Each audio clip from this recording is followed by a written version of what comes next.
Good afternoon, everyone. To our colleagues, doctor friends, guests this afternoon, I welcome you to the AWSP, or the Association of Women Surgeons of the Philippines, monthly Women's Month activity.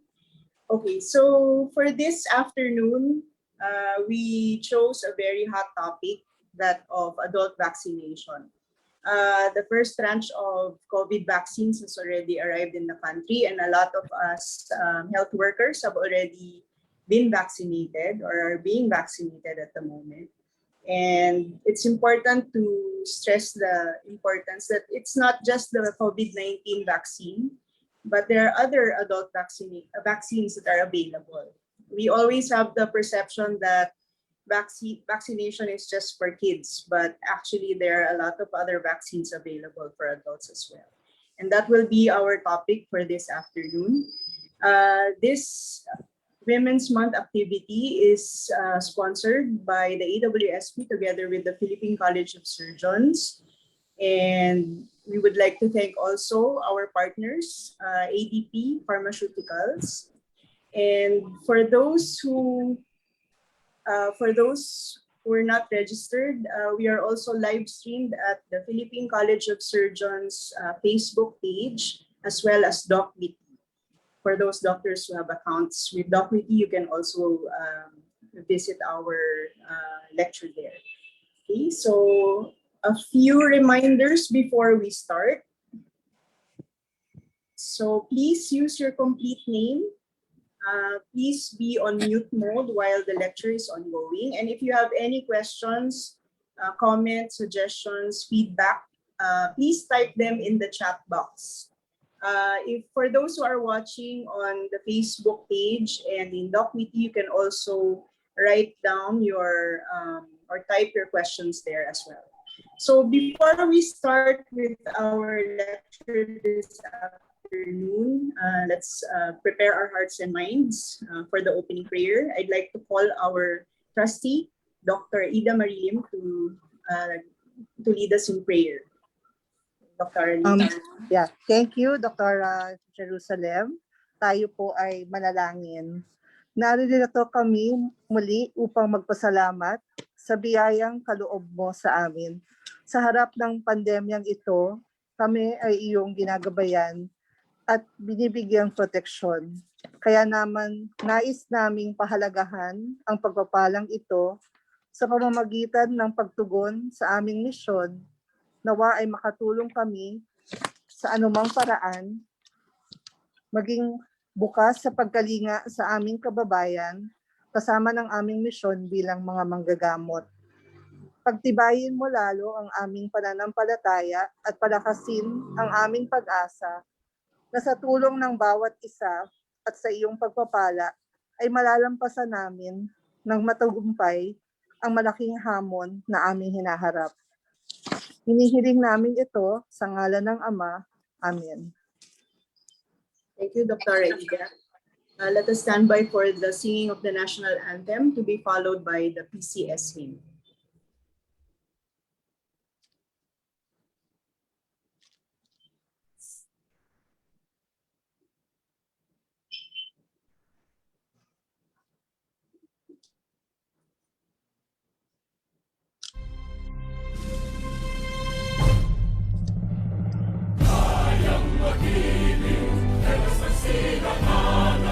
Alam ng puso, sa dikit mo'y buhay.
our station.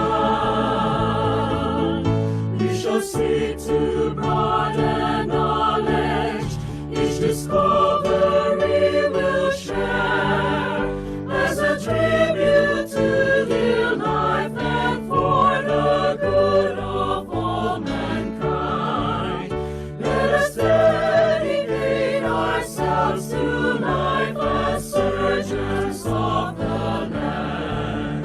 We are fellows of PCS, we've a pledge on which we stand to give our talent, time, and skill, to give a helping hand. We'll strive to serve without regard of call or creed or station. We shall seek to broaden knowledge, each discovery will share as a tribute to their life and for the good of all mankind. Let us dedicate ourselves to life as surgeons of the land.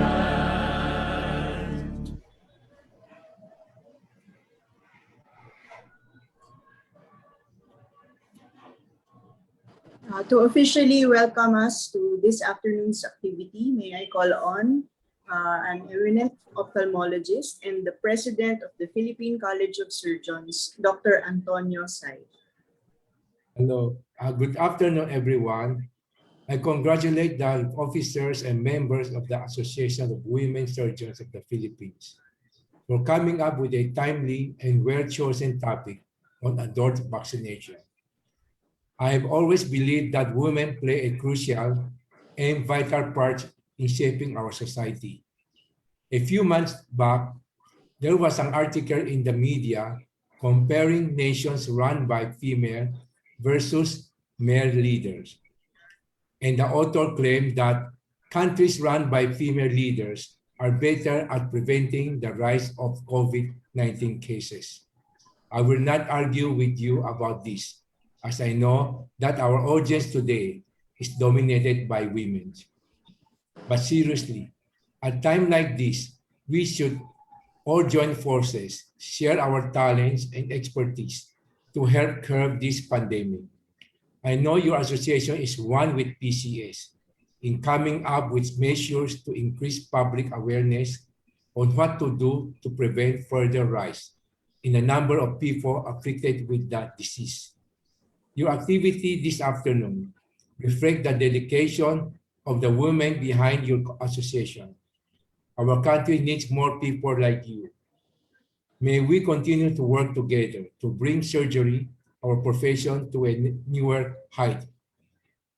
If you will ask me, bakuna ka na ba? My answer is yes. That is why I'm here. I want to learn more from the expert on what to expect. Am I protected? How do I protect people around me? Magandang hapon sa inyong lahat. Thank you, Dr. Sai. To give our welcome remarks, may I call on the President of the Association of Women Surgeons of the Philippines, Dr. Anita Tarecten. Good afternoon po. Our Philippine College of Surgeons, PCS President, Dr. Antonio Sai. Our distinguished speaker for this afternoon, Dra Jennifer Ann M, who will be properly and appropriately introduced a little later. Colleagues, guests, and participants in the Zoom and other social media platform like Facebook.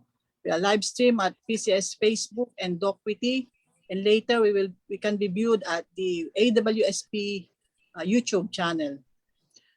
Friends, ladies and gentlemen, magandang hapon po sa inyong lahat. Our topic for this afternoon is very timely and relevant as the rollout started for the government's national program for COVID-19 vaccination. And there's more from our speaker. So marami pa po tayong dapat malaman, kaya makinig po tayo at magtanong po kayo sa ating magaling at butihing Dr. Speaker. Upang tayo po ay makapag-umpisa na, in behalf of the Association of Women Surgeons of the Philippines, I welcome you all to this afternoon's lay fora on adult vaccination. Bakunado ka na ba? Maraming pong salamat sa pagdalo. Thank you, Dr. Anitz.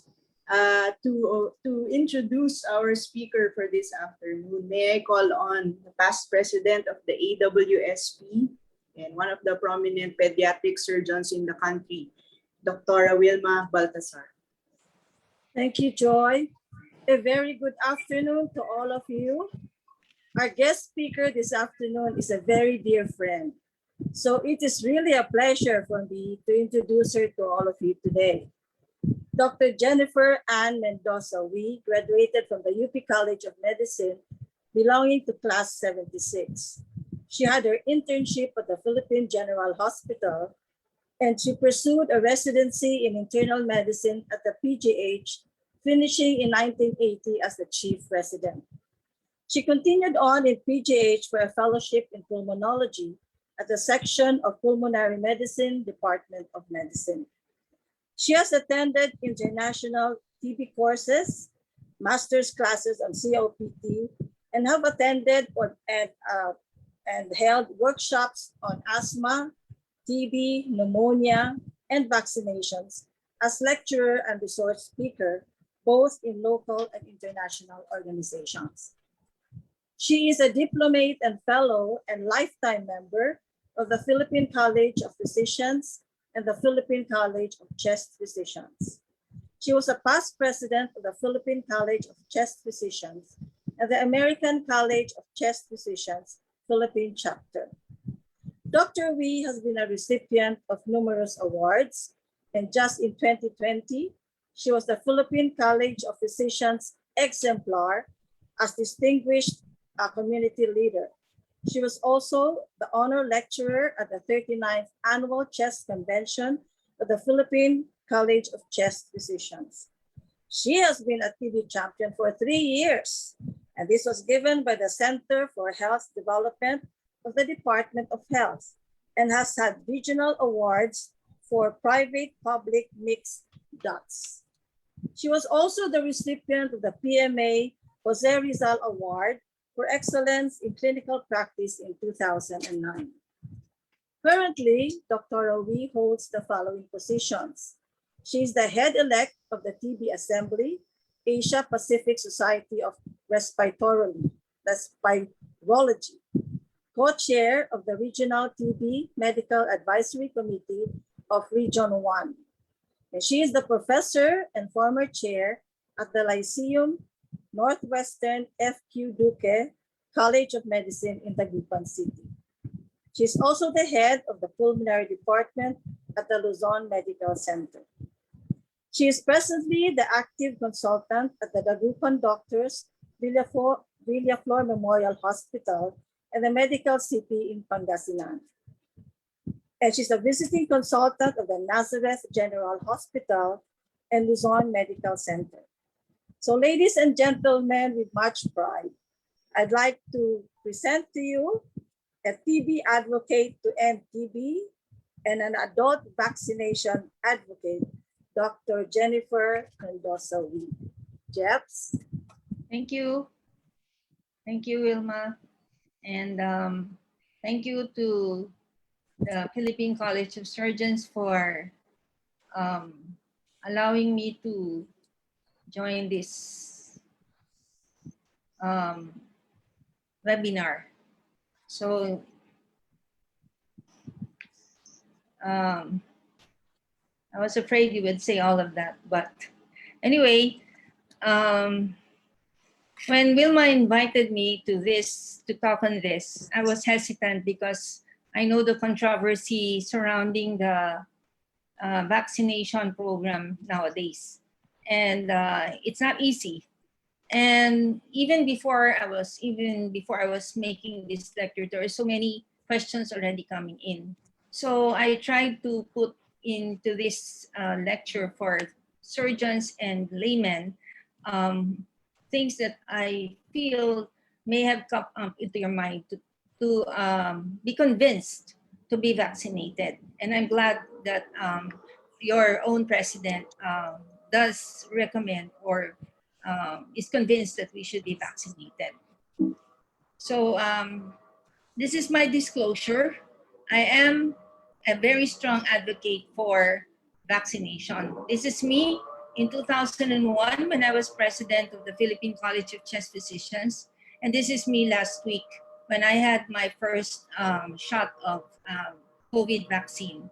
So it's been 20 years and more since I have been advocating vaccination. So I try to put into several topics the reason for vaccination now, differentiate between epidemic and pandemic, and then go briefly into the vaccine history because it's really important for us to understand how vaccines have developed. Maybe go into the basic of immunology, how vaccines develop immunity, how it makes us immune to diseases, and maybe go on a little into how vaccines are manufactured and how they are taken care of. And much as I know that a lot of you are interested in COVID-19 vaccine, I hope that I can do justice to some of the queries that have already been sent. This is 2018. We all know that there have been a lot of epidemics and pandemics that have passed. And in 2018, Dr. Sanjay Gupta, a medical correspondent of CNN, said the big one is coming. It's going to be a flu pandemic, and we are due for one. So we all know about the Spanish influenza pandemic, and then we had SARS-1, and then we had MERS, we had Ebola.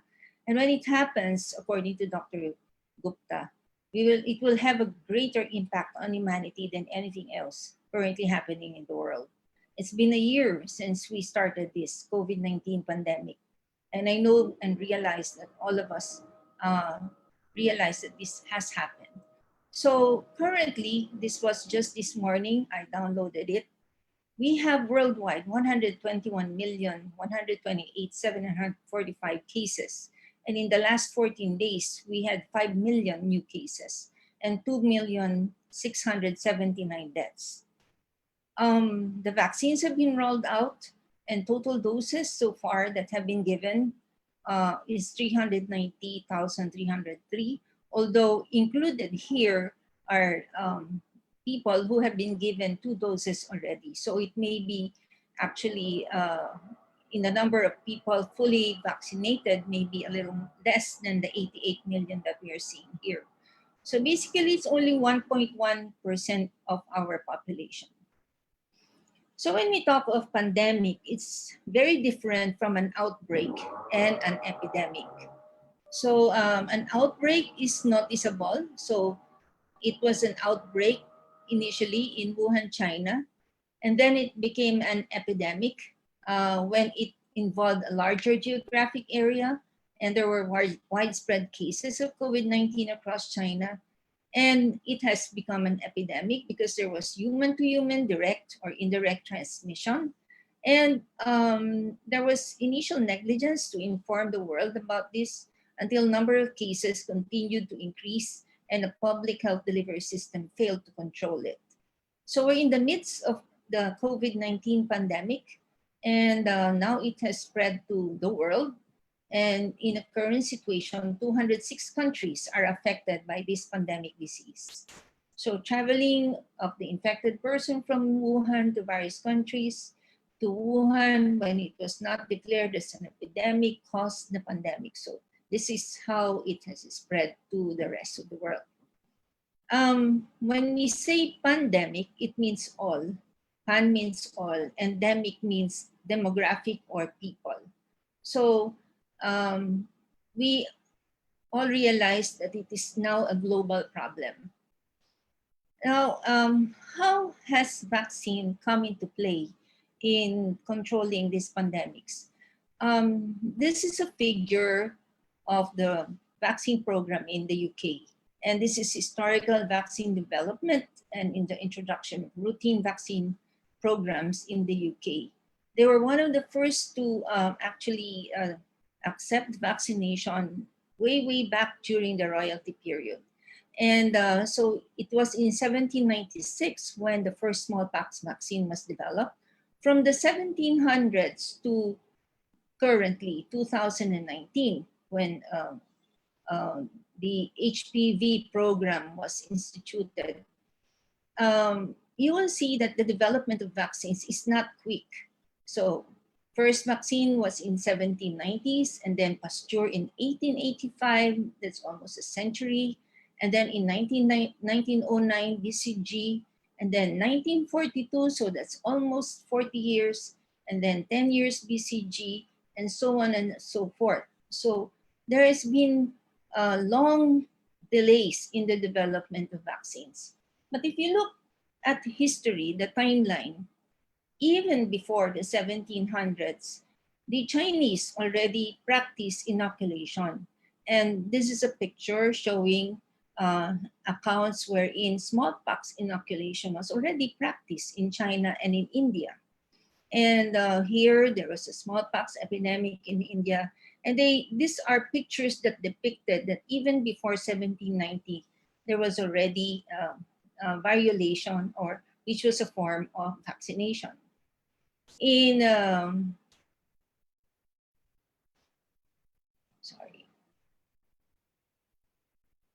So in 1578, there was a whooping cough epidemic in Paris, and in 1612, typhoid fever struck royalty. So historically, it is only when leaders in the country will try to support the vaccination or the control of these contagious diseases will control of the disease develop. Edward Jenner is considered the founder of vaccinology in the West. And this is 1796, after he inoculated a 13-year-old boy with the vaccinia virus, which was cowpox, and demonstrated immunity to smallpox, because at that time he observed that the maidens who were milking the cow did not get sick from smallpox. So this was when the first smallpox vaccine was developed. And this resulted in immunity and ushered in the preventive measures for contagious diseases. Now, as physicians, one of our first duties is really to educate the masses, not to take medicine. So it's really more of preventive. As an internist, I always look to William Osler. He's described as the father of modern medicine. And he said, I do not see how anyone who has gone through epidemics as I have, or who is familiar with the history of the subject and has any capacity left for a clear judgment, can doubt its value. So there is the value of vaccination in contagious diseases. And in this laboratory of Dr. Jeffrey Baker was developed the first live measles vaccine. And if you look at the impact of vaccines in reducing vaccine preventable diseases with regards to morbidity and mortality, this is the poliovirus. And in 1991, this was the last case in the Americas, and this dropped to 1999. And in the year 2014, this was the last case reported in Africa region. However, we have a wild strain of polio that has been discovered recently. But if you look at measles, okay, so this would have been the estimated deaths in the absence of vaccination for measles. So with the measles vaccine, more than 17 million deaths have been averted, even with just vaccination alone. So immediately there was already a 79% decline in measles, and so this has saved a lot of lives. Another one is so this shows that the total estimated number of deaths that have been averted from 2011 to 2020 with just vaccination in the low-income countries was more than 23 million. And even the underutilized vaccines, the hepatitis B, H flu, pneumococcus, rotavirus, yellow fever, HPV, meningococcus, Japanese encephalitis, rubella. Total averted deaths will total 23.3 million. So why vaccinate? So if you look at 1990 and look at 2016, all right? So the numbers have gone down. On-time vaccination, and that's why we have a schedule throughout childhood, is essential because it helps provide immunity before children are exposed to potentially life-threatening diseases.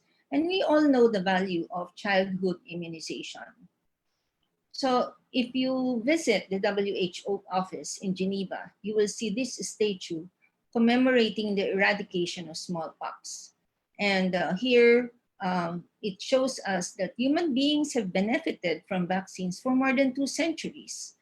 Therefore, vaccines are one of the world's greatest lifesavers. They represent the single greatest promise of biomedicine with regards to disease prevention, and among all interventions in medical care, vaccines have had by far the greatest impact on population health. So we're not talking of one life, we're talking of populations here. So when we talk of vaccine, it actually originated from the Latin variola vaccini, cowpox. And vaca is vaccine, cowpox, okay? Vaca is cow. So this was demonstrated, as I mentioned earlier, in 1798. And now vaccine applies to all biological preparations produced from living organisms that enhance immunity against disease, either preventing it as a prophylactic vaccine or treating it as a therapeutic vaccine. And they can be administered in liquid form, either by injection, orally, or by intranasal routes. So let's talk about basic immunology and vaccinology for the sake of the laymen who are listening here. So when we talk of immunity, and I'd like to thank Dr. Adelito Posas for sharing this. And by the way, the PCCP has several, if I may be allowed to advertise, we do have Usapang vaccine, and you can see some of these lectures also. So immunology is talking about how the human immune system tries to protect themselves from these diseases. And then how do vaccines work to boost or strengthen the human immune system? And what are the factors that can affect vaccine protection? And are there safety and side effects towards these medications? And if you look at the human immune system, we have the innate immunity and the adaptive immunity. Of course, we have our physiological barriers, your skin, the nasal mucosa, respiratory mucosa, the mucosa of the GI and genitourinary tract. All of this try to help protect our body from things that can cause disease in our body. But we do have innate immunity, and these are the cellular components. And we have adaptive immunity, mainly looking at memory B cells and T cells. So when you talk of antibody, it is also known as the immunoglobulin. It's a Y-shaped protein. It is secreted by the B cells of the immune system, and it is used by the immune system to recognize the bacteria and the virus. So COVID-19 is a virus. So this is the binding site, this is the hinge. So this is the light chain, and this is the heavy chain. Now the antigen is a molecule that initiates the production of the antibody and causes an immune response. So this is your antibody, now this is your antigen. So here, there is a large molecule of protein present on the surface of the pathogen, which is your bacteria. So this, for example, is your pathogen. It can be fungus also and other foreign materials. And upon entry into the body, it induces an immune response for production of the antibody. So this antibody will link to this, and there will be a different type of antibody that will link to this. You look at the shapes. So when we talk of immunity, it's our ability to protect ourselves from infectious diseases. It is able to react to an enormous number and variety of foreign antigens, and it produces immunity through two complementary types of responses. So that's the natural or innate immunity, what is in us, and the acquired or adaptive immunity. So that can be within hours or in a matter of days. So our first line of defense depends on pattern recognition by these cells, which are invoked when we are exposed to a virus or a bacteria. And the adaptive immunity makes uses of the dendritic cells and macrophage to produce the antigen presentation to initiate the production of memory B cells and also responses from the T cells. So within a certain period of hours and a certain period of days. And it is this response that helps us control or fight the disease. So the derangement in innate immunity and adaptive immunity causes the disease in many of us. So with the first infection, within days after the antigen exposure, and this is due to activated B cells, okay, you actually initiate the primary antibody response. So that is your antibody antigen reaction. And initially, you may have a low-level antibody production, but there may be stimulation of long-lived plasma cells in the bone marrow so that when you have a repeat of the infection, these memory B cells now will be able to recognize that infection and now trigger a secondary antibody response to control the disease. And this is basically what we are talking about when we talk of immunity. So active immunity is when you get the infection itself because your antibodies develop the response to the infection. But artificial immunity is the antibody developed in response to the vaccination. And this is what many of us are now talking about. Now, passive immunity is the immunity that we get when we get the breast milk from our mother, which which have the antibodies that help us through the first years of our lives. And artificial passive immunity is from antibodies which are received from a medicine, from a gamma globulin injection, or by infusion from convalescent plasma.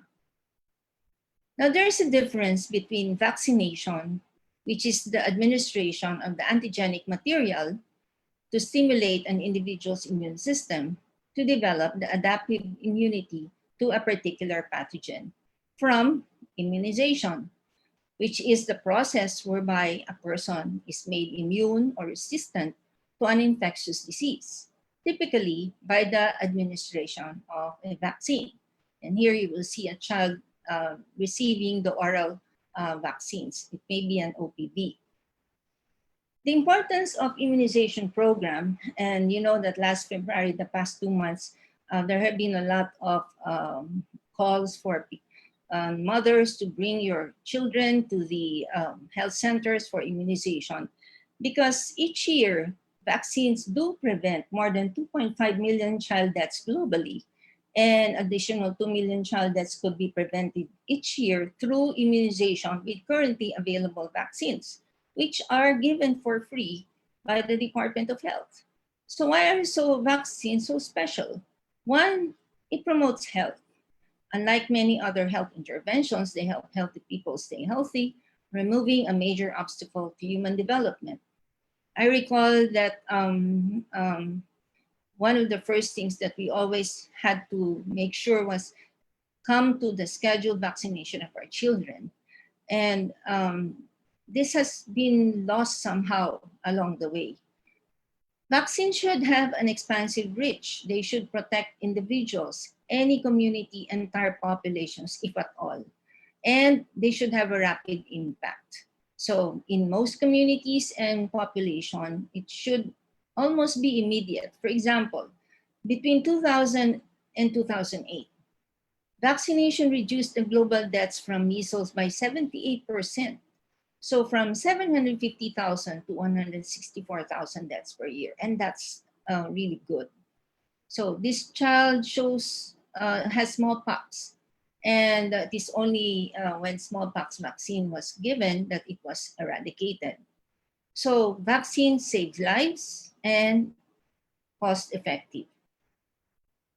Now, what really is in a vaccine? Okay, so this is a vaccine.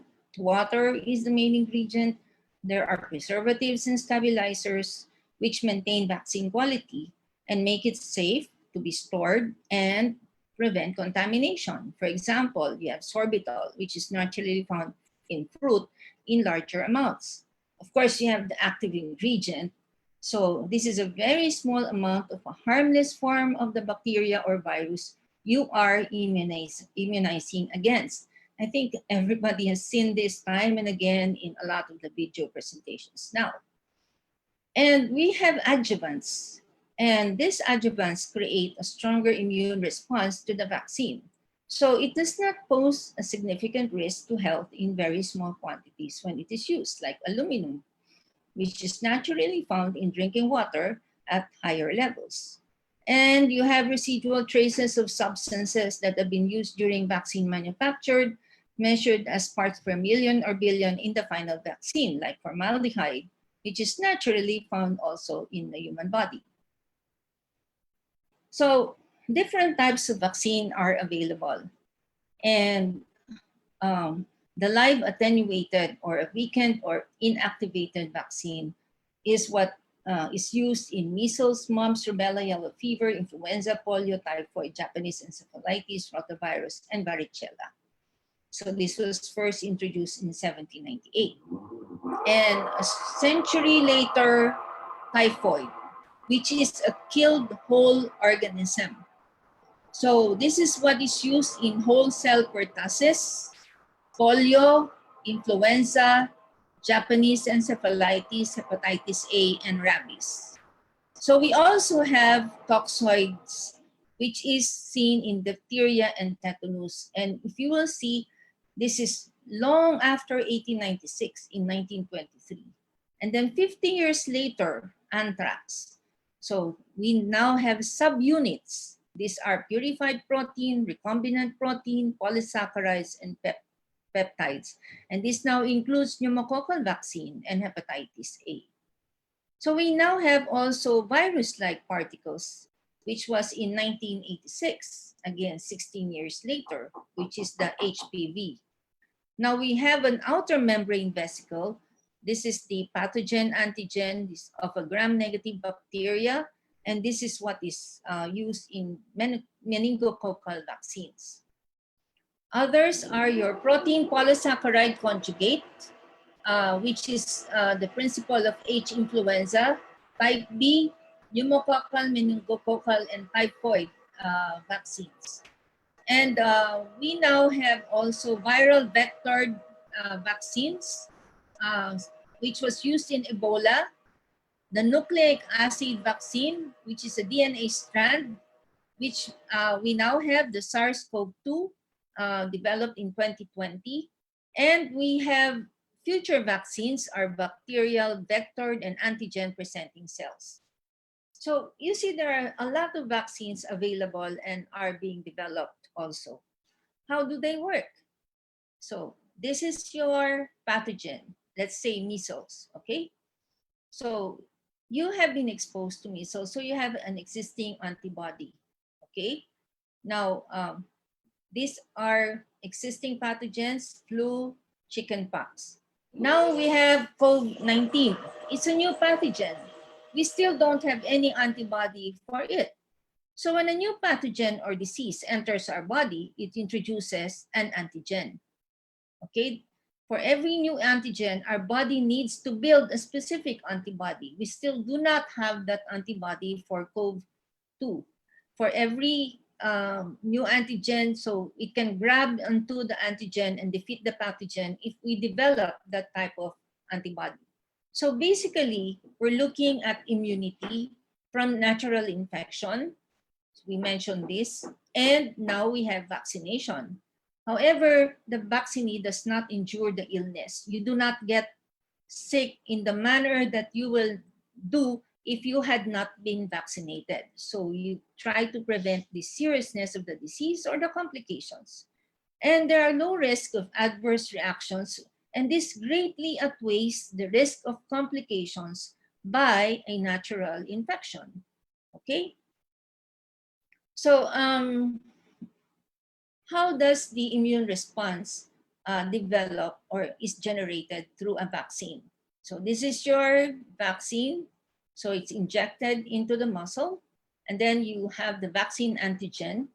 You may have an adjuvant added to it, and then you call on your dendritic cells, which are released from your PRR, and then you develop this antigen antibody response. So you through your T helper cells, your B cells, and then you which are released from your bone marrow, and then you can develop a long-lasting immunity or a short-term immunity. So the immune memory is important. So we mentioned the primary immune response. As soon as you are exposed to the pathogen, and then you have the secondary immune response. So this is a long incubation period like we see in hepatitis B. And the antibody levels are above the protective level. Now, some will have a short incubation period. For example, H. influenza. And sometimes you do not have enough time to raise the protective antibody levels that you need. And that's why this is the protective level is, this is the short duration of exposure to the pathogen. And so before you can actually trigger that secondary immune response, you might have some complications already from the disease. So immune memory is an important feature of vaccine-induced protection. And you want to have a lifelong protective antibody level. And this is what we had with yellow fever in vaccination. So you've heard about herd immunity, and it is an important feature of vaccine-induced protection. So we had the pandemic COVID-19. As I mentioned, we did not know that pathogen. So we don't have any antibody to it. So this is the deceased person, the one that's red. And the blue person are the susceptible individuals. And the orange are the vaccinated people. So without vaccination, this deceased person can spread the disease to a susceptible individual. So this will eventually happen, okay? So what happens if you vaccinate, okay, the infection can still pass to a susceptible individual and spread through population except to those who have been vaccinated already. So the vaccine coverage, if it's below threshold for herd protection, will still cause a lot of diseases in the susceptible individuals. But if the vaccine coverage is above the threshold for herd protection, so this diseased person is now not going to, in a vaccinated person, okay, will lessen the transmission to the susceptible individual. And this is now what we call the herd immunity protection. So the age of the person, the schedule, and prior antigen exposure are all factors that will affect vaccine protection. And what is the difference between efficacy and effectiveness? Okay, so vaccine efficacy is what we discover or what is reported when a study is carried out under ideal conditions. For example, during a clinical trial. So there are a reduction in disease incidence in a vaccinated group compared to an unvaccinated group under optimal conditions. But what we want is real life or vaccine effectiveness. And this is when the study is carried out under a typical field that is less than perfectly controlled conditions. And so this is the ability of the vaccine to prevent outcomes of interest in the real world. I'm sorry about this slide, but there's no other way that we can show it in a single format. And this shows just the difference between the flu effectiveness and the efficacy. So the objectives of most vaccine studies, when we look at effectiveness, is relative protection in the real world, and efficacy are predetermined endpoints to the vaccine and or a non-inferiority to one that has already been established. And we look at generalizability. So the subjects that have been included, are the populations diverse? Or is it reasonably generalizable or not? And host variables look at comorbidities. Mainly, when we look at efficacy data, they use healthy volunteers, and many comorbidities are excluded. And the vaccine source for the study population, there will be lots of multiple brands of vaccines from multiple manufacturers. And in efficacy studies, it's a pre-selected lot of a protocol required vaccine from a single manufacturer versus either known vaccine or an established vaccine. So the storage, it's not yet confirmed in real world, but in the efficacy trials, it's protocol controlled and confirmed. And the dosing is at the discretion of the healthcare provider, clinic, school, pharmacy, if it's an effectivity trial. But in efficacy trials, it's protocol controlled. And the analysis, if it's an efficacy study, is looking at confirmed influenza infection in vaccines versus non-vaccinees. And in effectivity data, it is the vaccination rate in influenza cases versus vaccination in non-influenza. So this is likely the worst case scenario, and this is as good as vaccines can produce. So there's a lot of talk about difference between efficacy and effectivity. But this is all that I can say. Vaccines are safe and effective. So any licensed vaccine has been rigorously tested. It has been approved, it has been regularly assessed, it is constantly monitored for side effects. If the rare event that a serious side effect is reported, it is immediately investigated.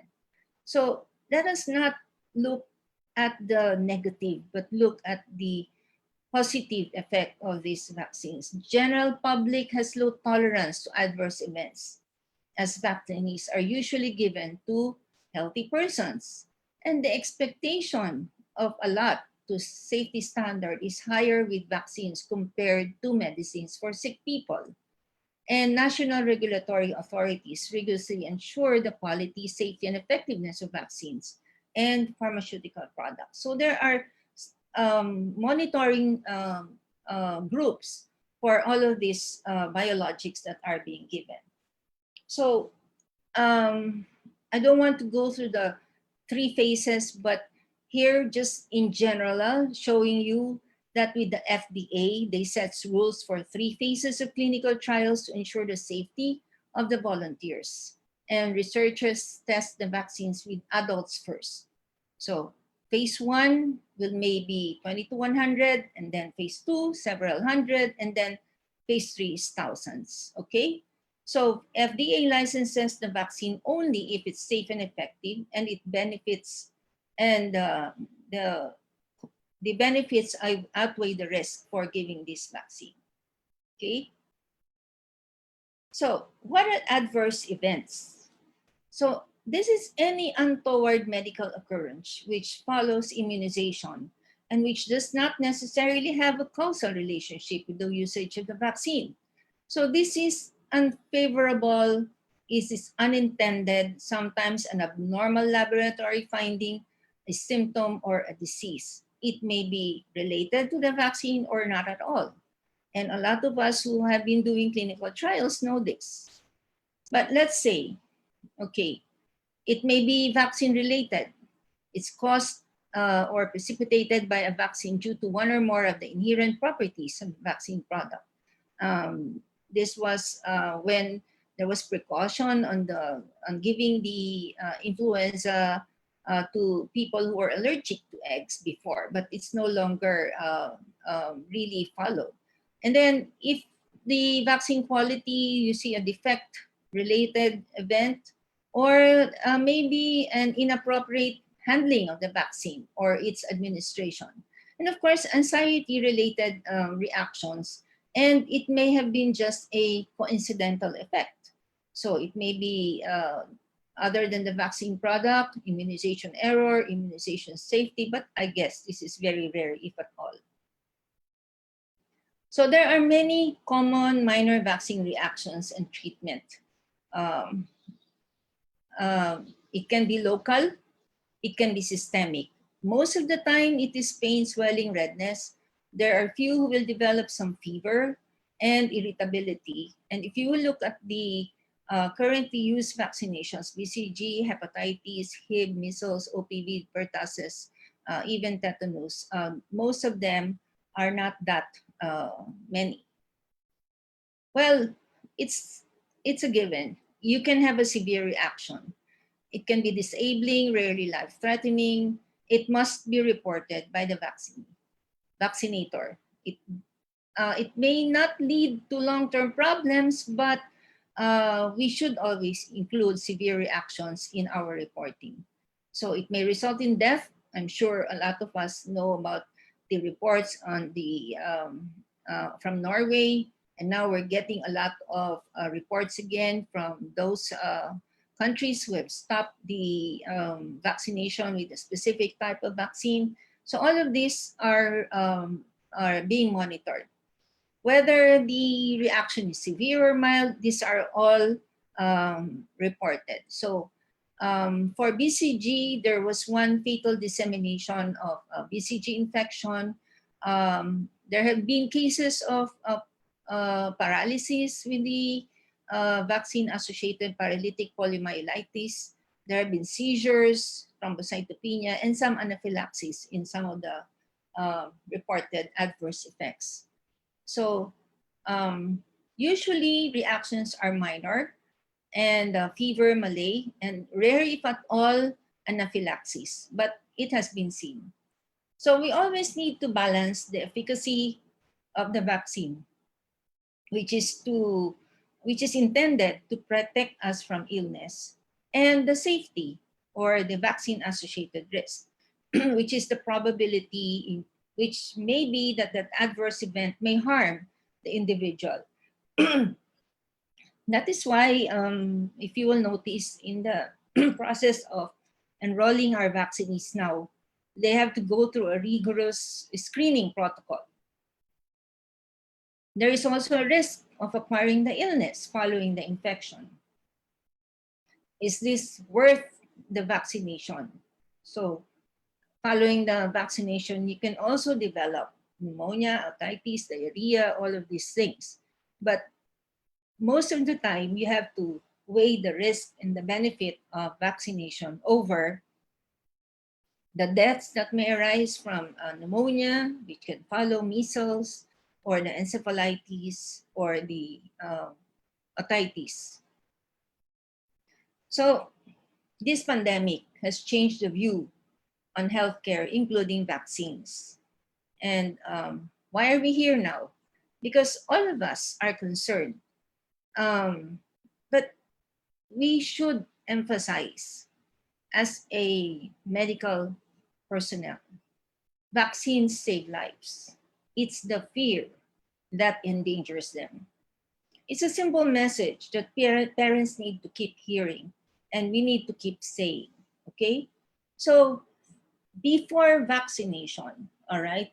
So if you look at the 1900s, this was the presence of diseases, okay? So this is pertussis, this is measles. Look at measles. Now it's just this dot compared to this big circle before.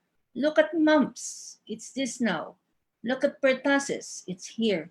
And you can barely see the presence of rubella, all of these I cannot even read it from here, but you can see the dramatic drop in all of these communicable diseases just by vaccination alone. So, but vaccination is not just for children. Adults can be protected. And these are the 14 deadly diseases that adults can be protected from with vaccination. Shingles, hepatitis A, diphtheria, HPV, rubella, chickenpox, meningococcal, measles, influenza, pneumococcal, tetanus, mumps, whooping cough. All of this, we are at risk. But we have very low vaccination coverage among adults. This is the target, okay? The Healthy People 2020 target is to achieve at least 90% for Hep B, 80% for HPV, flu 70%, pneumococcal 60%, and for shingles 30%. But where are we? This is the only population that we have vaccinated, 64, 41, 44, all of them very, very low. So if you look at our statistics, morbidity rate of bleeding diseases in the Philippines, still upper respiratory tract infection, hypertension. So these two are respiratory tract diseases. And this is what we are facing now in this pandemic. So infectious diseases remains the most common cause of morbidity in the Philippines. So we have to be very active now in proposing that even among adults, vaccination coverage should be increased. This was a study in the UP-wise. Dr. Shelly de la Vega shared with me this data. Among retiring and retired UP employees, only 33% actually received either a flu or a pneumonia vaccine. So have you been given this? So these are the vaccines that we have to promote for our adult. Hopefully we can have a TB vaccine, malaria, Ebola, all of this, and maybe improve the vaccine for cancer and nosocomial infections, because there's going to be a huge demographic shift. By 2050, 20% of the world's population will be over 60 years of age, doubling from current levels to more than 2 billion people. So I won't discuss this, but this is the recommended adult immunization by the Department of Health. So this is now being implemented. So you see from 19 to more than 60 years of age, there is a schedule for adult vaccination. What are the barriers? One, lack of public knowledge, health education, awareness. And maybe we can keep doing this so that we will make our adults aware that they do also have to be vaccinated. Of course, financial impediments, concern about adverse events. Maybe I'll put this first now in COVID. Okay, lack of provider recommendations. Do you recommend that you immunize your patient? I do immunize my patient with pneumonia before they get discharged or within a month from discharge. Do they have access to and do they utilize healthcare services? Or are they reminded? Okay, we don't have that reminder system. Do we coordinate with adult immunization centers, senior citizen centers they have? So we must laud the protections offered by adult immunization, okay? Make it a standard of care. So pneumococcal vaccine can protect 75% of all the older adults from invasive pneumococcal disease and 45% against pneumococcal pneumonia. And a lot of my patients have felt this, so they come voluntarily for their vaccination. But then many adult patients do not perceive immunization as essential to their wellness care program. So we must incorporate vaccines into routine wellness care instead of simply reacting to whatever the problem is. So adults now will have a vaccine card, okay? So value-based care and adult immunizations have the potential to make a substantial impact on care outcomes while remaining cost-effective for hospitals. It's not only important to treat them, but we have to keep them well. So We need to communicate the value of immunizations to patients and encourage them to comply with the best practice vaccination. So let's go back to COVID. How has the pandemic affected our vaccination program? We realize with this COVID-19 pandemic that there has been no strong mechanism in place for vaccinating adults. Why? Because a lot of the people who have succumbed to the disease were elderly, people with comorbid conditions, and many of them have not even received a single vaccination. You saw the study in UPY, only 33% of those who have retired, and these are in a college level campus. So, so many lessons on vaccination, a lot of information, but I think it's the fear and the controversy.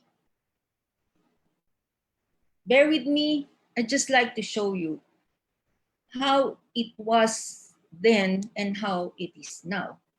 It's not any different. So here in the 1918 pandemic, they were wearing masks. But you see, these nurses, they were only using gauze or even more porous material. How were they protected? Diba? So some resisted or poked holes in the mask to smoke. So you can see all kinds of masks coming or being developed now. But this is the best way to protect ourselves. But what is happening now? We have a surge because people have dropped their mask wearing. And even in the 1800s, there were already quarantine areas. So this is a quarantine station building in 1832 to 1937. But look at our quarantine facility. It's air conditioned. They are individual. They are beautiful. So it's not any different. So the cholera epidemic, I was part of the growing up with cholera, and I had to have cholera shots before every summer. So you see, history is cyclical. Every so often, we unearth a glimpse of the past that helps us understand similar experiences of those who came before. So today, like in 1832, it may seem as though the world lingers in a perpetual state of fear, distrust, and uncertainty. Yet these same fears will push experts to change the face of public health, even if such changes only become visible in retrospect, maybe 200 years from now. So these are pictures of the pandemic. You know, it took more than 4 years for them to really control this pandemic. So these are the Hirsch. So it's not any different. These are our soldiers. These are the soldiers before.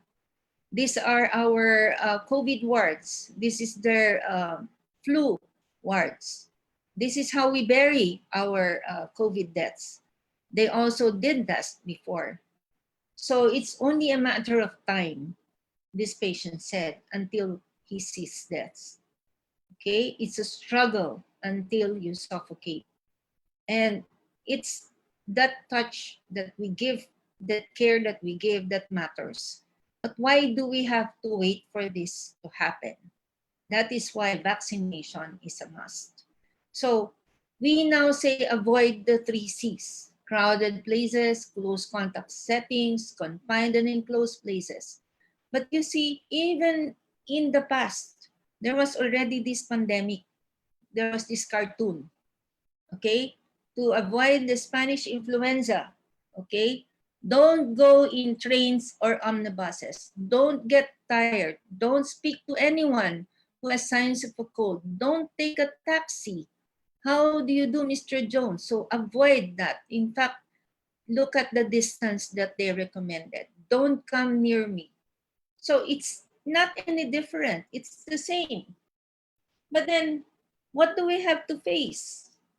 I think one of the things that I have seen, and even in my clinic now, is vaccine hesitancy. Even in the past 10 years that I've been doing this, 20 years for that matter, skepticism about vaccination has already been on the rise before the pandemic because of the Dengvaxia in 2017. So this growing vaccine hesitancy being directly linked to the recent re-emergence of polio in the country. So I realized when I looked at my vaccination card, I didn't have any polio vaccine because I was born before the polio vaccine was developed. So it scared me. I wanted to find out if I needed the injectable polio vaccine because I was traveling. But then here I posted the president of the Philippine Medical Association, Dr. Benny Atienza, when he had this vaccine. I am proudly vaccinated. Matakot sa COVID-19. Wag sa bakuna. Maybe if all of us physicians posted this, there are more than 100,000 of us now. We have to build public confidence for this vaccine for COVID-19. It is our challenge. Going back to history, sometimes when we recommend these vaccines, the public will say, and I'm experiencing this now among my high school classmates, okay? Oh, that vaccine is not going to help. It's actually one way of making you sick. So in the 1800s, when cholera struck, as with the COVID-19 pandemic today, people dreaded the misunderstood disease, and their fear translated into the distrust of the government and other experts. This is happening now, okay?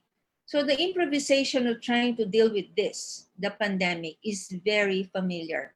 This was an article by Matthew in the Canadian Tribune. People not complying, not following directives, not trusting doctors. A major thing people thought was that doctors were actually giving them cholera with this vaccine, which is what they're trying to say. This is a controversy now. We're actually injecting them with poison. There's a distrust of expertise. So there are a lot of commonalities with COVID-19 and all pandemics that have certain things in common. So where are we now? Vaccine hesitancy refers to a delay in acceptance or refusal of vaccines despite the availability of vaccine services. We've shown you the figures. There's a lot of vaccines available. At least we are now going into the priority population. It is a complex and context-specific attitude varying across time, place, and vaccines. And it is influenced by actors such as complacency, convenience, and confidence. These are the data from the SAGE Working Group. So let's look at the 3Cs model. Complacency. It exists where perceived risk of vaccine-preventable diseases are low and vaccination is not deemed a necessary preventive measure. Confidence. It's defined as trust in the effectiveness and safety. The system that delivers them, including the healthcare personnel, the motivation by policymakers who decide on the needed vaccines. So I know you know this. Nobody wanted to get the Sinovac, but it's here. We didn't have any vaccine. So that vaccine in your arm is your best protection, we say. Convenience. It's a significant factor when physical availability, affordability, and willingness to pay, geographical accessibility, and also looking at the quality of the services. This affects a lot of the decisions of vaccination. So again, vaccines work to save lives. It is an estimated 2 to 3 million deaths that are prevented every year. We have to keep repeating this. We have to keep telling this to our patients and our communities, okay? There are more than 26 diseases that can be prevented or protected from. And it limits also the spread of antibiotic resistance. And maybe we can just protect millions of people. Okay, now, how are vaccines developed? We did mention that it took centuries, maybe 200 years before some vaccines could have been developed. So we have the preclinical development, so predictive, preferably called the GMP. So you have the candidate, you have the manufacture, establishment, characterization, immunogenicity, safety, toxicology. So This is the vaccine antigen discovery, and then you have the marketing here. So once the vaccine is in use, it must be continuously monitored to make sure it continues to be safe. So you have your phase 1, 2, and 3 clinical trials, but it doesn't stop from there. It has to be continuously monitored. Now, is the process the same for the development of the COVID-19 compared to the vaccines that have been developed in the past? So this is the traditional and accelerated vaccine development pipeline. So traditionally, you have the preclinical studies, and then you have the toxicology studies, usually 2 to 4 years, and then this is submitted, and then you have phase 1, usually 2 years, phase 2, and then phase 3, usually 5 to 7 years total. And then you have this submitted to the regulatory board that reviews it, and then usually 1 to 2 years, and then you have large scale production. So it's about 15 years or longer. Now, what has been done is to cut that 15 years or 20 years to maybe 20 weeks. So we have the design. So the process was developed and then submitted, and then it was only done in months, okay? So we have the phase 1, it was overlapped with the phase 2, okay? And then production at risk, and then regulatory review, the EMA, etc. So it took 10 months or 1.5 years compared to 15 years. So that was how rapid it was. So the standard vaccines, okay? So it takes this much time. You have to finish all of this. But the COVID-19 vaccine, so this is pharmaceutical. So this is the availability. So it was available even with this time compared to, at this time compared to the standard vaccine. Okay, so we are finished with phase 2. We are in the midst of the phase 3 clinical trial. All right. So what are the types? So, and have there been studies? Okay, so we all know about the Pfizer and the Moderna. They are messenger RNA. So these are the studies that show 95% efficacy and its coverage against severe COVID. The advantage is it can be produced completely in vitro. It can be created quickly and are more easily scaled because they use an organism's genetic code. But the disadvantage is its storage. Why do we need the deep freeze? Because messenger RNA is easily destroyed. There are many enzymes that will break it apart. So the modified mRNA nucleosides uses the lipid nanoparticles as coating. And so it happens slowly at lower temperature. So no messenger RNA vaccine has ever been approved yet by the FDA. So it can be made much faster than older vaccines. And the mRNA code for Moderna was made in 2 days. And the production development was made in 2 months. But there should be special handling and storage. So we all know about cold chain. You're familiar with it. It's to maintain the product quality from the time the vaccine is manufactured until the point of administration to ensure that vaccines are stored and transported within the WHO recommended temperature ranges. So this is critical. So if you see vaccines that are being laid out in the open air, with not in the styrofoam or in a cold storage, then that is a dead vaccine. So the cold chain should be maintained because it consists, so from the manufacturer down to the vaccinator. It is designed to make sure that you maintain the quality of your vaccine, and so it should be maintained all throughout until the delivery. It is important because it assures us that the product is potent, and it gives us the confidence that your vaccine will be effective. So it maximizes the benefit from the immunization that we are giving. So some vaccines are sensitive to freezing, some to heat, and others to light. So we need to know how to handle our vaccines. So the potency, meaning its ability to adequately protect the vaccinated patient, can diminish when the vaccine is exposed to inappropriate temperatures. So once lost, you cannot regain that potency. So proper transport, trained personnel, and management policies and procedures.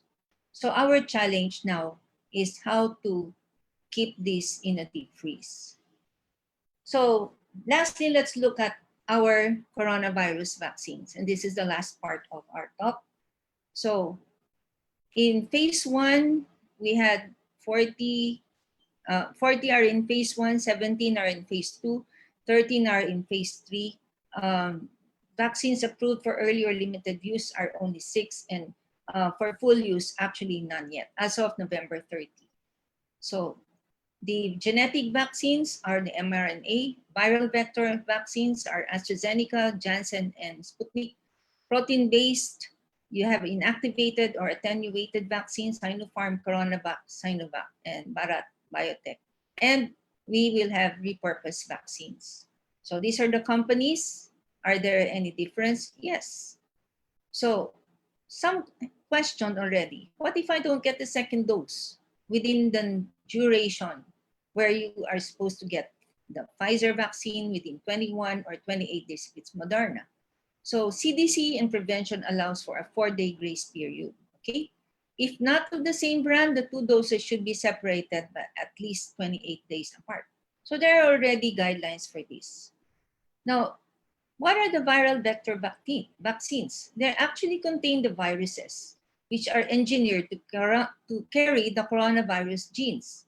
Some viral vector vaccines enter the cells and cause them to make the viral protein, and other viral vectors slowly replicate, carrying the coronavirus proteins on their surface. So these vaccines are harmless virus introduced into our cells, and the genetic instructions are needed to produce only the SARS-CoV-S protein. This is a harmless virus. Usually it's an adenovirus called the viral vector.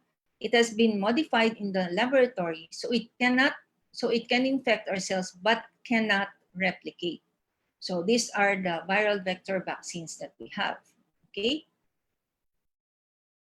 Now, Johnson & Johnson is being studied in our country, and Beth Israel Deaconess Medical Center a decade ago developed a method for making vaccines out of a virus called adenovirus 26. So in March, they received this amount from the US government to support their move towards production, and they provided protection in experiments done on monkeys. So trials have been completed in July, and now it's in our phase 3 trial with about 60,000 participants, and this is an ongoing trial. So the other virus is an inactivated or attenuated coronavirus, and this is produced by the state-owned Chinese company Sinopharm, okay? This was launched and 3 trials in UAE, Morocco, Peru, and this already been reported. And you have all heard about Sinovac. It's a private Chinese company developed an inactivated vaccine called CoronaVac. So far, out of the 743 trials, and this was in phase 1 over 2 trials, this is an old result, showed no severe adverse events. This is already being injected in our population now. So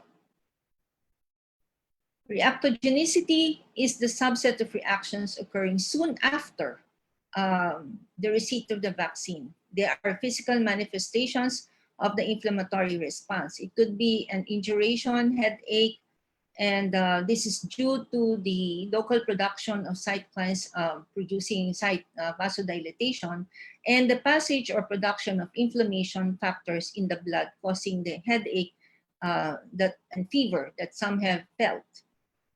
So we want to stimulate an immune response when we give the vaccine. And this is the immunogenicity that we want to achieve. So we have mentioned this in our basic discussion. And so we want to build up your acquired immunity through this immunization status. So, And by giving this protection, we want to prevent the spread of the disease and create a herd immunity. Again, showing you what the herd immunity is all about. So it is an indirect protection from infection conferred to susceptible individuals when sufficiently large portion of immune individuals exists in a population. So there are principles for immunization during this COVID-19 pandemic. Of course, we follow the WHO, and it is said that immunization is a core health service and should be safeguarded for continuity. Where feasible, we should not forget that this is also the time that we give influenza vaccination to our health workers, older adults, pregnant women, and those who are susceptible to influenza. We also must prioritize pneumococcal and seasonal influenza vaccines for the vulnerable population groups. So it's not just COVID-19 that we are dealing with. We have to take care of the other diseases that can also cause debility in our vulnerable population.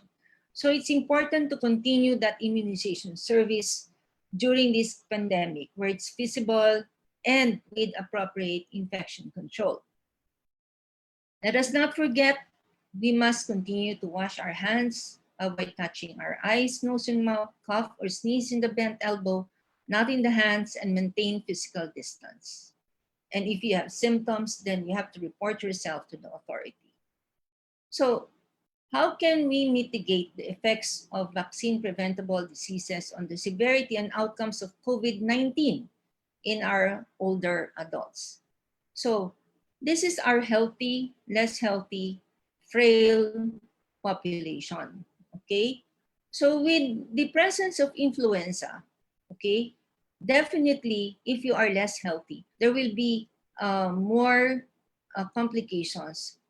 Illness will easily deteriorate, and so this is where you're going.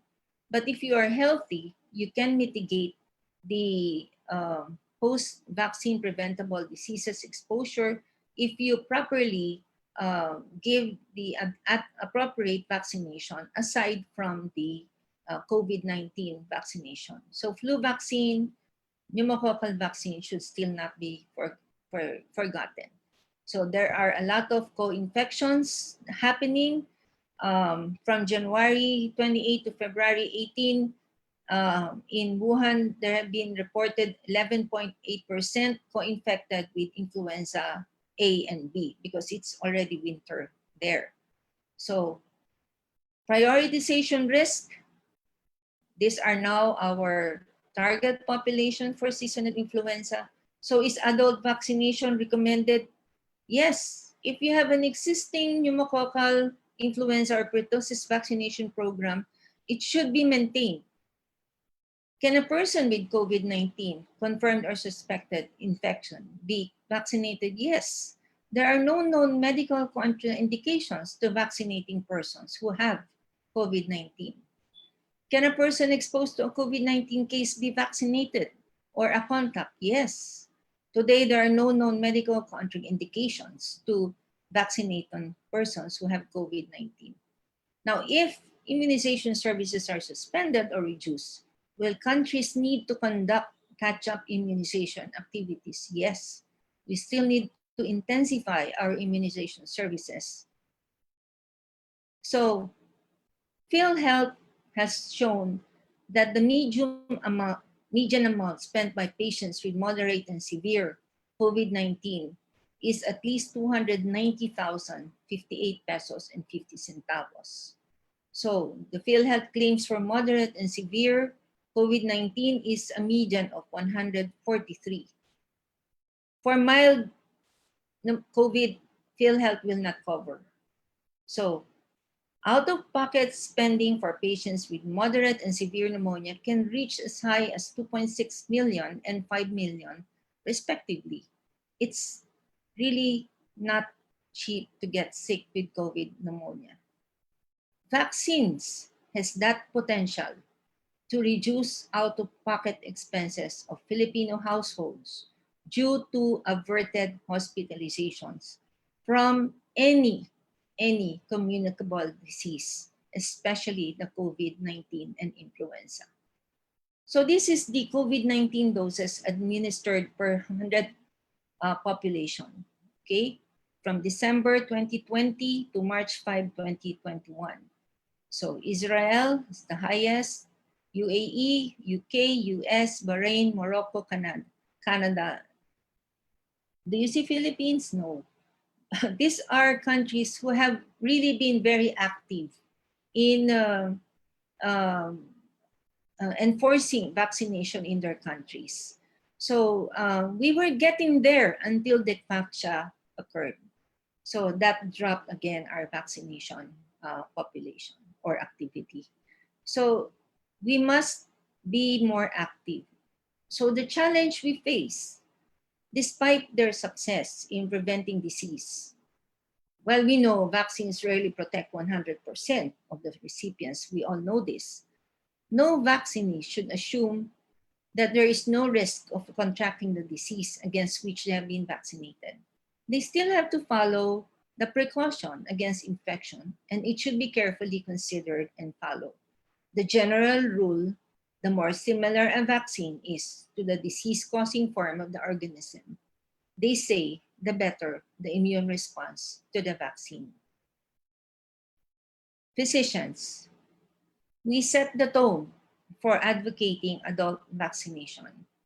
The art of medicine involves several components, and I again quote Wisdom Osler, the father of modern medicine, whose only contribution to medicine per his advice is bedside manners. Okay, so this is his picture. He always emphasized to his students, your bedside evaluation is important. Caring for the patients, you should show honest concern and compassion. You should give patients time, not rushing in and out of the exam clinic room. You have to be patient with them, having a great bedside manner. Yes, use evidence-based medicine algorithms as a guideline, but we have to apply them to each and every patient we see. That understanding that every patient is an individual who has individual circumstances that affect their lives is important. But we need to help every patient to acquire the best outcome they can for themselves by working with them, educating them, coming up with a mutually agreed plan of action. And prevention is one of them. So with this hopefully brief lecture, we must know how to educate and vaccinate. We want to strengthen the knowledge of vaccines. I hope I briefly mention a few of the more important things we need to know about immunity and vaccination.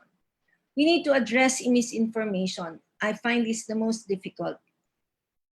And reinforce the literacy skills and all necessary things to address vaccine hesitancy and uptake. So with that, I'd like to thank the Association of Women Surgeons of the Philippines and the Philippine College of Surgeons for giving me this opportunity to share with you my advocacy on vaccination. No less than the WHO Director General, Dr. Tedros Adhanom Ghebreyesus, says disease outbreaks must not remain a threat when we have safe and effective vaccines to protect us. Thank you. Thank you, Dr. Wee. That was a very comprehensive, very complete lecture on adult vaccination. And yung take home ko dyan is, I think as doctors, we really have to be advocates for the vaccines. Kasi if the patients see that among ourselves, merong agam-agam, lalo silang matatakot. Yeah. So, I think we have a few questions. May I call on our trustee, Dr. Bernice Navarro, to moderate the open forum? Thank you, Dr. Joy. Thank you, Dr. Rawi, for a very extensive and comprehensive lecture. I did learn a lot. I would like to ask a few questions. I know, Doctora, there are also there are a number of lay participants. So most of my patients or most people who have talked to me about the vaccine, they would always ask me, if you, kung mababakunahan ba ako, hindi na ako magkaka-COVID? How would you answer that question, Doc? No, it doesn't mean you cannot get COVID, but you can protect from the complications, severe pneumonia and the complications of COVID. It will protect you from the severe type, as in influenza. So, ibig sabihin, Doc, I should not let my guard down. Even if I get vaccinated, I should still keep on wearing my mask. I do social distancing, hand washing, and the face shield. Because I think that's how most people behave right now. They get confident that there is a vaccine. They believe that if they get vaccinated. But for what I also know, that for people who were already vaccinated, 2 linggo pa po bago nila nakukuha yung immunity from the vaccine. Is that correct, Doc? Yes, also like influenza. It takes 2 weeks before you can get the protection. And as we are talking, we know that there are a lot of variants. And that is why we get yearly influenza vaccines because of the mutations. And that's the reason why we should not let our guard down. Because while we have the identified the initial strains and the vaccines that are now being given, that's why a lot of us are concerned whether they do protect us against the variants, right? So even the science behind the vaccines for COVID-19 does not say whether we need to get the booster within 6 months or within 1 year. But we do know that for influenza, the quadrivalent, we do have already the protection for SARS-1. So there are companies who are already fast-tracking the annual immunization, which means they are now looking into maybe incorporating it, combining it with the current influenza vaccine. So there is a lot of fast tracking on development of vaccines in the future. And we should be confident in this. Thank you, Doc. I would take on what you commented, Doc. Like what we said, some anti-vaxxers would also tell us that hindi ka naman niya mapoprotektahan dun sa lahat ng variant ng COVID. But I don't know if you would agree that yes, despite not protecting from all the other variants, we cannot disregard the fact that it would protect you from what is already there. Is that correct? That is right. That is right. Doc, I'll read to you some of our questions from the platforms that we have. What are the side effects po if ever naka-receive ng vaccine and then the day after the vaccine they found out that they are positive for COVID? Would that aggravate the condition, Doc? If they're COVID positive, after they receive the vaccine, then they have to monitor themselves for the symptoms for the COVID-19. Because as mentioned, you may have the immunogenicity, the reactogenicity to the injection itself, but you will only get the effects of the vaccine within 2 weeks. So I believe it will not affect the patient, but it's good she has the vaccine already because it takes 10 to 14 days for the serious effects of COVID-19 pneumonia to develop. We all know that. So maybe magsalubong yung ano niya, antibody. Doc, there's one question here that they said that the healthcare workers were pre-COVID symptomatics when they received the vaccine. So they have COVID already, Doc. When can they get vaccinated? The advice, if you have COVID already, is to try to look at your antibody level, because you may have enough antibodies already to protect you from the COVID infection. And if you will remember, supposedly the first Filipino to be injected was Jonas Del Rosario of the PGH. But he developed COVID, right? And he had enough antibodies. So he felt that he would give that vaccine to somebody without an antibody and then wait 3 months. And he was advised to wait 3 months, 90 days. Okay, Doc. Thank you. Doc, we have another question for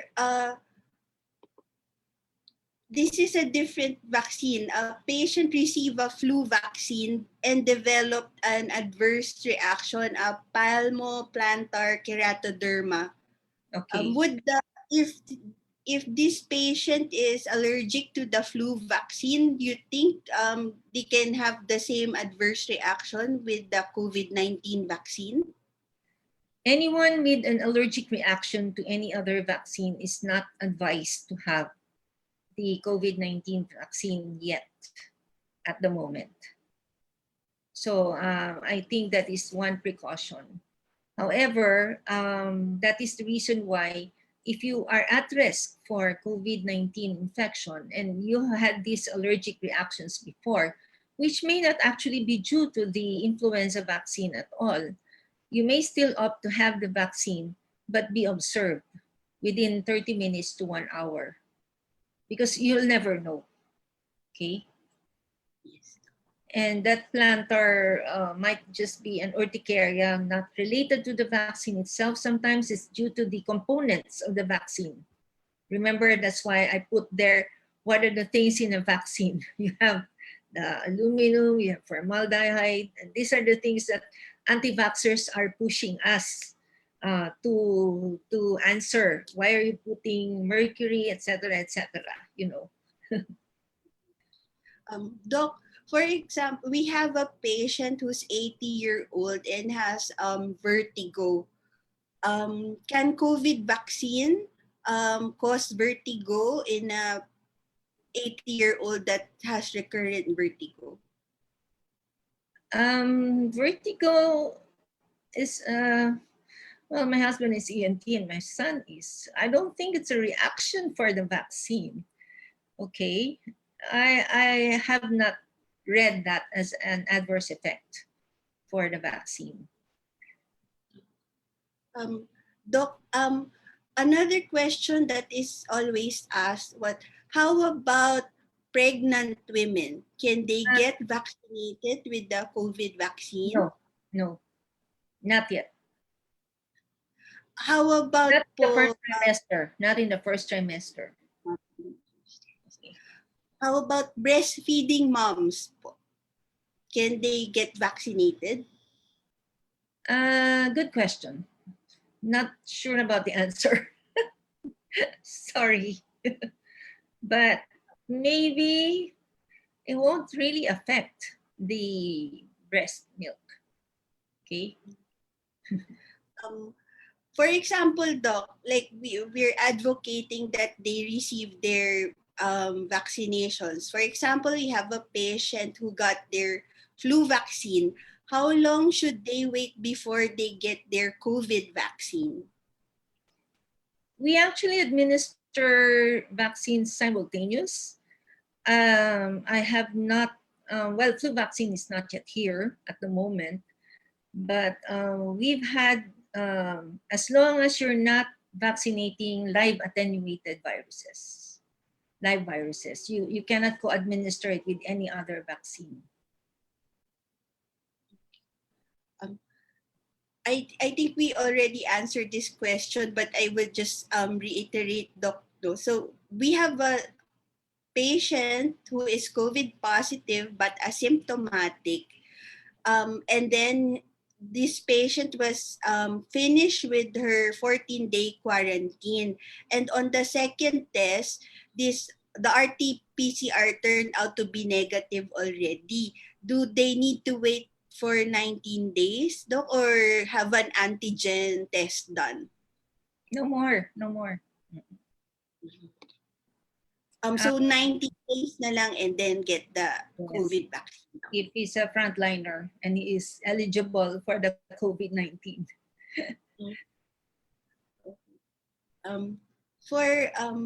There's another question, Doc. FDA announced that Sinovac is not good for senior citizens, but the vaccine czar and the spokesperson said it's okay. Can you please comment on this? The studies that have been done and have been reported were on healthy volunteers, health workers, 18 to 59. But there are studies now ongoing on 60 and above, and they have not yet been reported, but it can be given in principle. Okay, so we're just looking at the recommendations, the guidelines from the FDA and the DOH, but it can be given. I think for vaccine. they ask for a waiver for the, like, for example, my father, he's already 68 years old, and he signed a waiver and had the Sinovac vaccinated, and we didn't experience any adverse reaction. And I know a lot of senior doctors as well who had themselves vaccinated with Sinovac. They just needed to gain that waiver. Yes, because we needed that vaccine as soon as we could. And there are so many areas where the vaccines for seniors were not available. And if you are at risk for COVID and you deal with it, then that vaccine in your arm is the best. And like I said, the more similar your vaccine is to the virus, you're supposed to have more protection. So many people believe that. So it's not really that contraindicated. How about, Doc, for seniors with comorbidities? Do you recommend getting vaccinated, or would you recommend a brand of COVID vaccine that is best for them? They're actually in the top 4 priority, seniors and those with comorbid conditions. So whatever is available for you, you can grab it. If it's available, get it. So at the moment, I really don't really personally recommend. I'm just looking at, I'm following the guidelines of the DOH, and a waiver has been signed by many physicians. It is really your conviction. Remember the 3 C's: confidence, convenience, and so those things come into play when you decide what vaccine you would want to get. So it goes to say that in, Doc, na people who are not elderly but have comorbidities can still get vaccinated. Yes. Right? How How about cover the first top priorities? And we how have about enough. cancer patients, Doc? Our immunocompromised patients, can they also get vaccinated po? Yes, but the DOH guideline is to give the single dose Johnson & Johnson. Okay. That is the guideline now at the moment. Another joke running around the hospital, Doc, is that for those people who got vaccinated, but they didn't get any adverse reaction, no fever, no arm pain, they would tease them na, nako, placebo yung binigay. Does that mean that if you don't get adverse reaction, ibig sabihin, hindi bakuna yung in-inject sa'yo? Hindi totoo yun. Because even in the study done in the UK, when they looked at the Astra Oxford studies, the placebo was a meningococcal vaccine because you have to have a feel that you were given a vaccine. So I only had a slight headache when I was given my vaccine. And other than that, I really didn't feel anything. So but I feel I'm vaccinated, I'm protected. It's that confidence that you have to build. Okay. So, Doc, even if you don't have the adverse reaction, that doesn't mean that your immune system is not working, correct? You might just have not feel anything. Uh-huh. Tama. Or your tolerance is higher than the rest. Yeah. We have another scenario, Doc. Ito naman, we have a patient that he got vaccinated and then got COVID after he got vaccinated. Okay. Okay, so how when do we give the second dose if he got COVID after he got his first dose? There is a time duration naman. So there is for the Astra, it's 8 to 12 weeks. For the Sinovac, it's, as I mentioned, you can have a 4-day leeway. But I think the only thing that will prevent me from giving a vaccine is the presence of fever or temperature. Because you wouldn't know if the temperature is because of the vaccine itself or a disease that is ongoing. Otherwise, probably should have to follow the schedule. Yeah. Para hindi sayang yung una. So, kailangan pa rin siya mag-second dose, Doc. Maski nagka-COVID na siya. Okay. For example, Doc, you do not get seroconversion after your vaccination. Do you get another round of vaccines? I tried to look for an answer to that.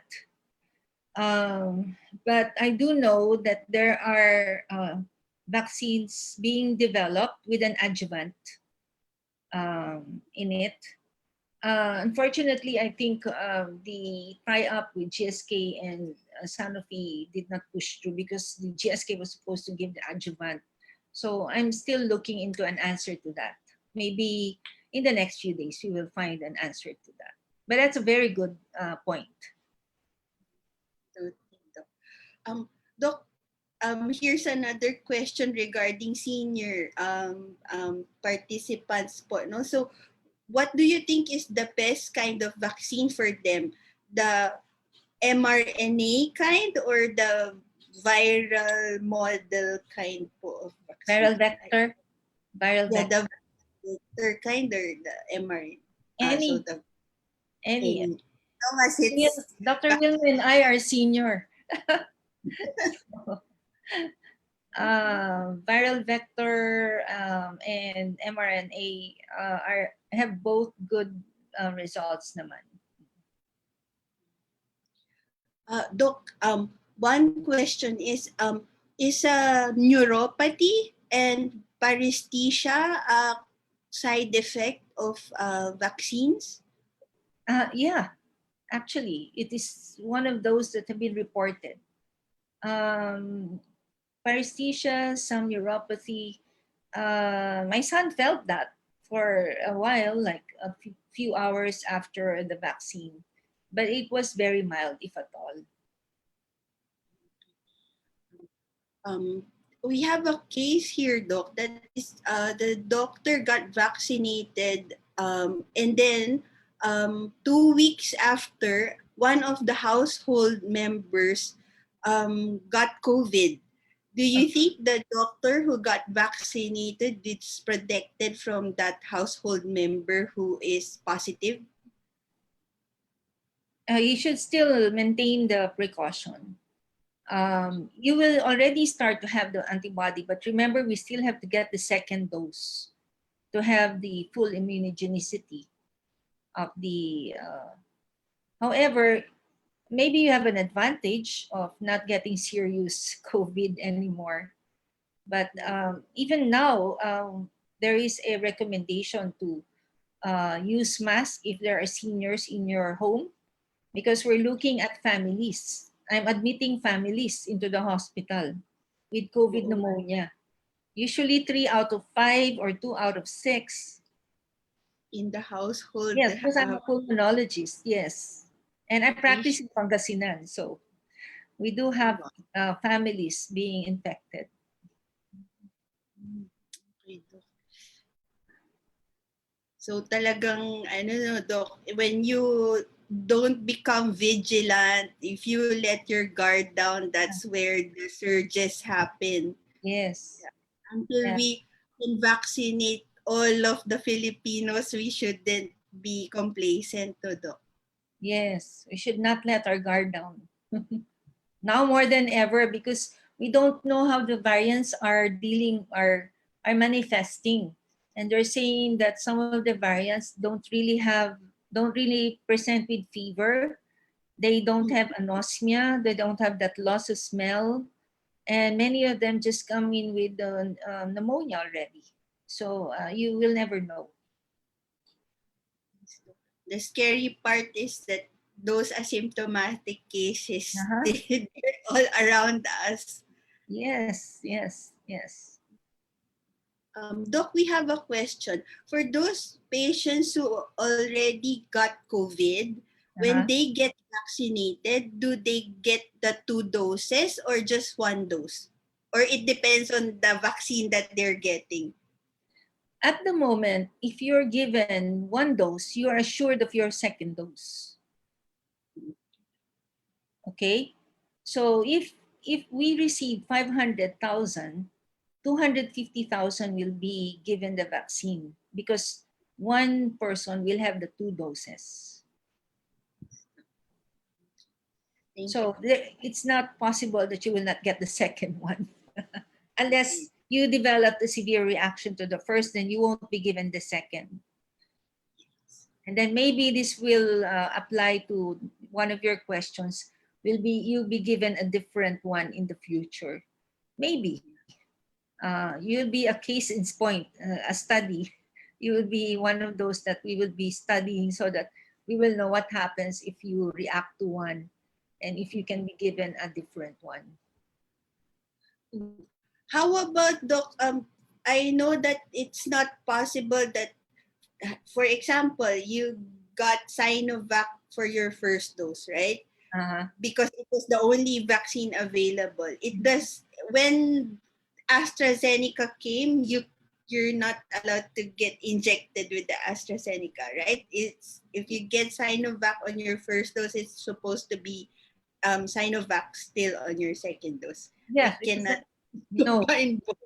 No. Because like I said, when you have the Sinovac, you already have your second dose waiting for you. Yeah. So it's already there. So it's not, I think for the moment, it's not possible. That's what I know from my DOH informants or working with the DOH on this. There's a question here, Doc, that are the LGUs or is DOH already enlisting, asking people to sign up for the vaccines? Or Yes. we're still following that prioritization? Some LGUs have already started vaccinating. One of my classmates had hers with the LGU. Oh. So as long as you're in the prioritization list, yes. if you fall into that, you can go to your LGU. Yes, that's why I told all my senior citizens, go and sign up. And all of them were saying, ayaw namin. Okay, bahala ka, huwag kang magpunta sa akin. No. I'm just joking. No, I said, it makes sense. You have to sign up because if you don't sign up, then they will not be able to procure the appropriate number in their community because these are all still supplied by the Department of Health. And LGUs need to have a roster of the senior citizens in their community. So they're already starting. At least in our province, I think next week LGU is already starting. Doc, there's a question here. Is there a difference between the attenuated virus vaccine, the mRNA vaccine, or the one that uses a viral vector? Which one attains a higher level of yung immune globulin development? The one which Is is closer to the virus. the one that's closer to how the virus? Because if you pick only one protein, then your antigen antibody reaction will be specific to that protein. But the closer you are to the virus, then all the proteins that it has, you will develop the antibody antigen reaction for that. Okay, Doc. Thank you. I think we have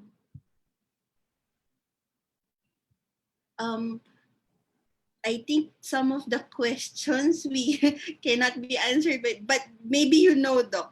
For people who are interested in getting vaccinated, is there a way that they don't have to fall in line in their LGUs? Can there be like maybe a possible home service, will- or is The LGU will actually be contacting you. They will make an appointment. We had an appointment. We were informed on what day, what time we will be going. So Because you cannot, limit you cannot make kumpul-kumpul.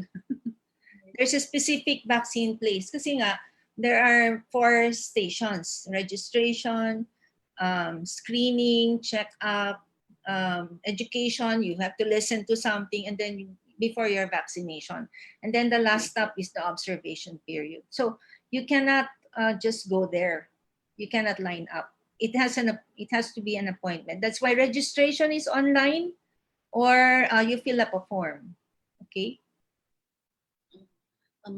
Doc, there's a question that that we know that the AstraZeneca vaccine, the expiration date of the batch that was received will expire sa May.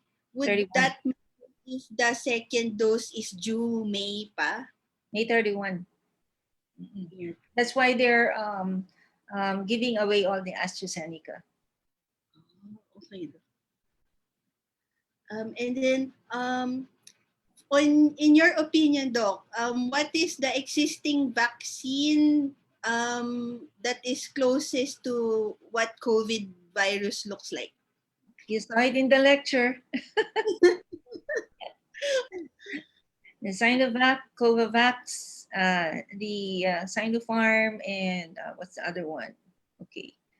The one that is coming, I think, is the Covovax. Novax? No. Yeah.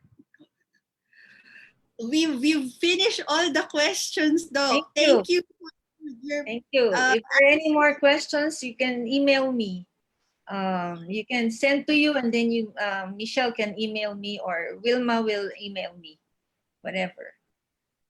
Thank you, Doc. I'll hand the mic back to Okay. Dr. Thank you, Doc. Thank you for all the questions. Thank you for all the questions. Thank you, Dr. Navarro. Team Sinovac. So to present our certificate of appreciation to our speaker, may I call on again our President, Dr. Anita Tarektekan. Thank you very much, Dr. Rawi. Thank you for inviting me. Thank you po. So the Association of Women Surgeons of the Philippines, partnership with the Philippine College of Surgeons, grants the certificate of appreciation presented to Dra Jennifer Ann M for her invaluable participation as a speaker during the online live forum on Bakunado Ka Na Ba, given this 18th day of March 2021, signed by Joyce Grace G. Jerusalem, Board Secretary, and Tonyo S. Sai, MD, President, PCS, and yours truly, Anita Tariktekan, President, AWSP. Thank you very much again, Doctora. Thank you for so that much. And for all the questions. informative lectures. Thank you. Lahat po ng mga question was entertained and asked. Sabi nga ni Doktora, there's more to come. Pwede niyong i-chat. Pwede niyong i-send to her email. Thank you again, Doktora. Yes, thank you. Thank you, ma'am. To give us our closing remarks, may I call on again our President, Dr. Anita Tariktekan. Dr. Esther Sagil has to attend to important matters. She could not stay for the closing remarks. So to give our closing remarks this evening, may I call on again Dr. Tariktekan. Again, with a very grateful heart, in behalf of the Association of Women Surgeons, we would like to thank our very own ating dynamic and very, very very nice speaker, very informative speaker, Dra Jennifer Ann M.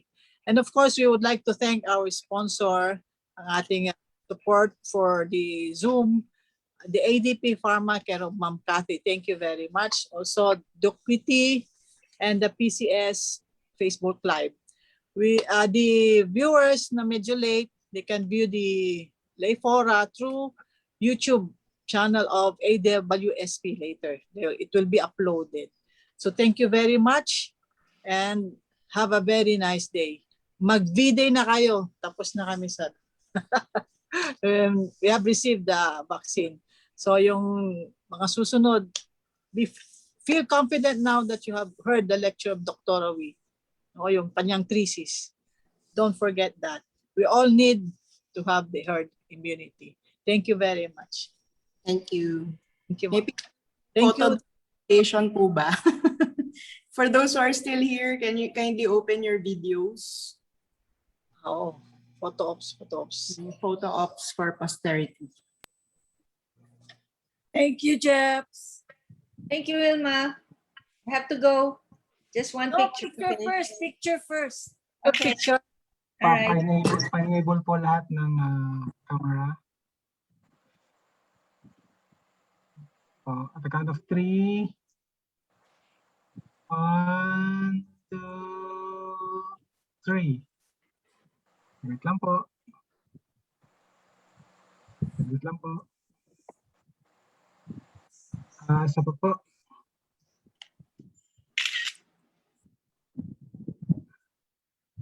At the count of 3. 1, 2, 3. Okay na po. Thank you, everyone. Thank you.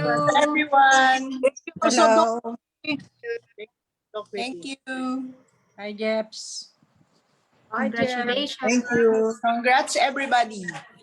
Congrats. Thank you. Congrats, AWSP. Thanks, Thank you, Kathy. Kathy. Here,